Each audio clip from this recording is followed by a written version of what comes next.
Ever seen an offer that sounds too good to be true, like getting a $700 Costco gift card just for completing a few simple steps? That is exactly what producthauls.com promises, and in this video we take a close, realistic look at how this website actually operates and why so many people are questioning whether it is legitimate or simply another online reward bait scheme. Producthauls.com claims users can unlock a high-value Costco gift card by completing so-called easy deals, but once you enter the process, it quickly becomes clear that the offer relies heavily on urgency tactics such as countdown timers, repeated pop-ups, and "you're almost a winner" alerts designed to keep users engaged longer.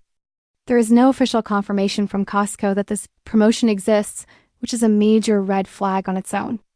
Instead of a clear path to a reward, users are pushed into endless surveys, app installs, and paid trial offers, many of which benefit third-party advertisers rather than the user.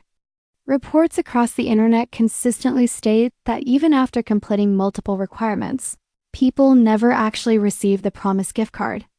At the same time, the site collects large amounts of personal data, often leading to increased spam emails, marketing calls, and aggressive retargeting ads. The testimonials and winner notifications displayed on the site also appear staged, adding to the illusion of legitimacy without providing verifiable proof. In this video, we break down how producthauls.com really works behind the scenes, explain why the $700 Costco gift card functions more as bait than a guaranteed reward, and help you decide whether the time, data, and potential risk are worth it before you sign up.